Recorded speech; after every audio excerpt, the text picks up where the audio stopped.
welcome to Storytime with Judy. Our book today is Lyle, Crocodile by Bernard Weber. This book is so good. It's about a crocodile that lives in the city and he makes friends with everybody but his neighbor. So let's find out how that goes. I want to thank all of you for tuning into my channel, and be sure to subscribe and follow me on Instagram. Now let's get started. This is the house on East 88th Street. Mr. and Mrs. Prim and their son Joshua live in the house on East 88th Street. So does Lyle. Listen. Swish, swash, splash, swoosh. That's Lyle.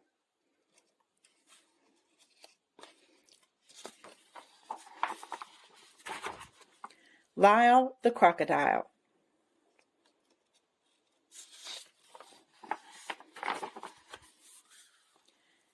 Lyle was very happy living with the Prim family. He was especially happy when he was being useful, like helping Joshua brush up on schoolwork. But if Lyle was happy, he was making someone else unhappy. Perfectly miserable, in fact.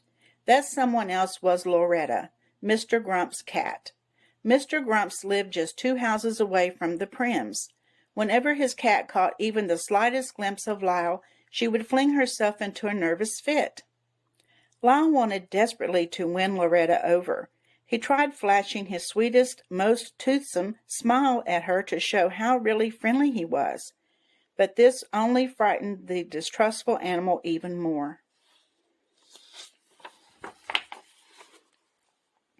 In the end, Mr. Grumps, who was even more excitable than his cat, would burst from the house shaking an angry fist at Lyle.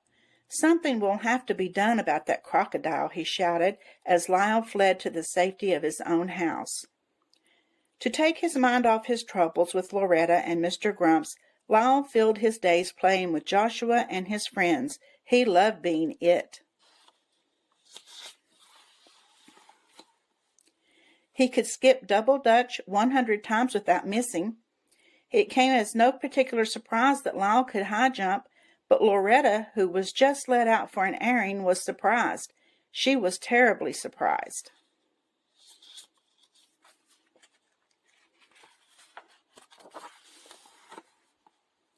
Loretta was so surprised and so shaken, she fled to the nearest tree, and no amount of coaxing would bring her down.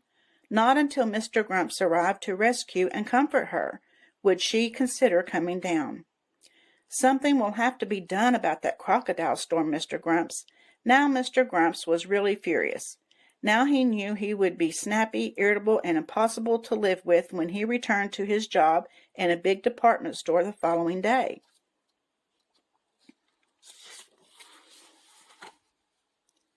For the next several days, Mrs. Prim thought it best to keep Lyle close at her side. Together they fussed about the kitchen, preparing good things for the family to eat. When the weather permitted, they took lunch to the park. Lyle was always one for sharing.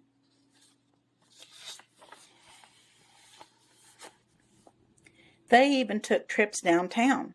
There was much to see in the big city and much to do. Mrs. Prim could spend hours just browsing around antique shops.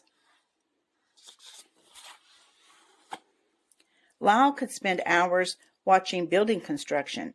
They both loved to ice skate.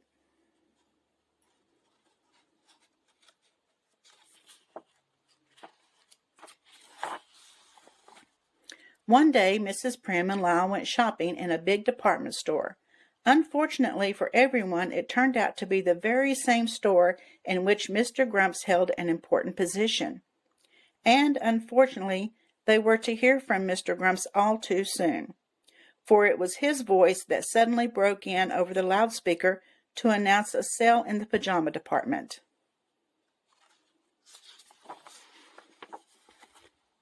Immediately, it was as if everyone in the store was in desperate need of pajamas.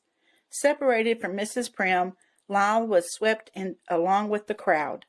As they neared the pajama department, Lyle thought he heard a familiar voice. "Lyle, Lyle," the voice called out. Lyle recognized the voice all right.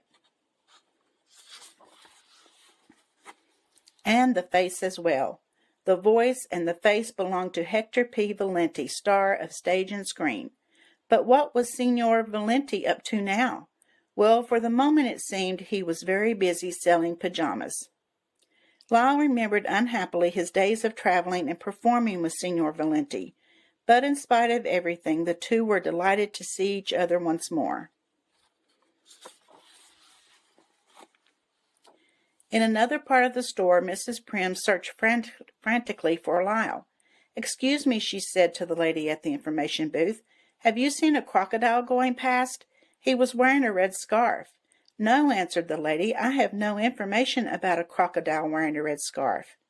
"Excuse me," said Mrs. Prim to the sporting goods salesman. "Have you by chance come across a crocodile?" "His name is Lyle." "Sorry, madam," answered the salesman. "I have not come across any crocodiles named Lyle today." Mrs. Prim grew more and more upset. "Excuse me," she said to a man wearing a white carnation. "I have lost my crocodile, and I don't know what to do." Whatever the man answered, Mrs. Prim never heard it, for his voice was lost in a chorus of other voices shouting, "More! More!" Those voices belonged to the huge crowd of shoppers surrounding Hector P. Valenti and Lyle. Because they had an audience, and because Signor Valenti could not resist showing off, he had persuaded Lyle to join him in a free performance of their old stage act. "More! More!" the surprised but delighted shoppers called out, forgetting all about wanting or even needing pajamas. Mrs. Prim caught up with them just in time to hear still another voice charged with fury shout, "What is going on here?" This was Mr. Grumps. And when Mr. Grumps saw what was really going on, his face turned red, blue, and purple with rage. "Madam," he gasped, "we do not permit crocodiles in this store, you know. Remove him at once. And you, sir," he said, pointing a dagger-like finger at Signor Valenti, you are dismissed." Something will have to be done about that crocodile. Those warning words from Mr. Grumps still rang in their ears as they said goodbye to Signor Valenti outside the store.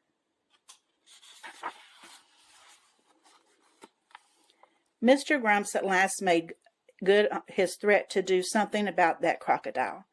The next day he appeared at the Prim's door with papers authorizing Lyle to be committed to the city zoo.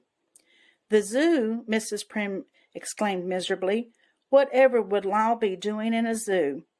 "He'll be doing whatever it is normal crocodiles are supposed to be doing," snapped Mr. Grumps, who wasn't being at all nice about it.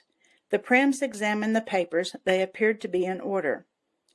There was little they could do, at least for the moment, to prevent Mr. Grumps from putting Lyle in the zoo. Lyle's first night was difficult indeed.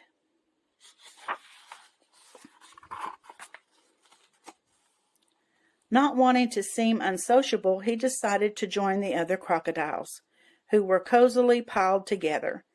Then, when he thought he had gotten himself comfortable on top, he awakened to find himself crushed to the very bottom. Lyle's restlessness so annoyed the other crocodiles, they all just got up and stomped off in a huff. Lyle was happier during the day when visitors came. He amused everyone with his unusual tricks, and before long was the biggest attraction at the zoo.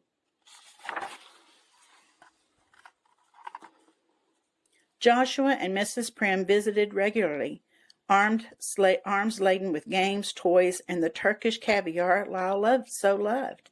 Mrs. Prim did her best to smile and appear cheerful, but just couldn't hide her concern. "Are you feeling all right, dear?" she would ask. "Are you getting enough rest? Are you making friends with the other crocodiles? Do the lions keep you awake at night? Is the floor too damp? Do the flies pester you?" Lyle shook his head, yes or no, depending on the question. He tried putting on a brave front, but Mrs. Prim knew very well he was unhappy and fought back her tears. One night a new keeper appeared at Lyle's cage. Surprise, surprise! The new keeper turned out to be none other than Hector P. Valenti, star of stage and screen. "Shh," whispered Signor Valenti. "I have come to rescue you."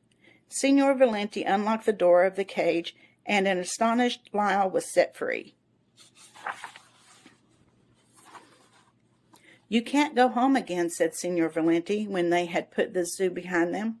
Signor Valenti was bursting with ideas. "We'll put our old act together again," he said. "We'll fly to Australia. They'll love us in Australia." Lyle groaned. The very thought of never seeing the house on East 88th Street again was grim indeed, and too much for him to endure. Signor Valenti read his thoughts and decided Lyle would have one last look at the house on East 88th Street. Approaching the now sleeping street, they were suddenly met with a wall of dense smoke. The smoke, they realized with horror, was coming from Mr. Grump's house. While Signor Valenti ran to signal the alarm, Lyle broke into the house and rescued the still sleeping occupants. A gasping, frightened Mr. Grumps and his cat were led to the safety of the street. Now the Prims and the entire neighborhood were awake and witness to Lyle's heroism. Mr. Grumps couldn't thank him enough. "Ladies and gentlemen," said Mr. Grumps to the crowd of onlookers, "Lyle is the bravest, kindest, most wonderful crocodile in the whole wide world. I would consider it a privilege and a pleasure to have him as our neighbor once more." "Hooray!" shouted the Prims. "Hooray!" shouted the crowd. Lyle moved back to the house on East 88th Street that very night. Several days later, a farewell party was given by the Prims for Signor Valenti, who was leaving to seek fortune and adventure in Australia. "Remember," said Mr. Grumps, speaking to Signor Valenti, "should you change your mind about leaving, a job in my store will always be yours just for the asking. We need people with your kind of talent and ability." Everyone smiled happily. Even Loretta.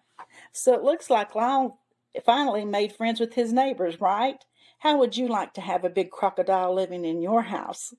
I hope you enjoyed the story, and we'll see you again tomorrow.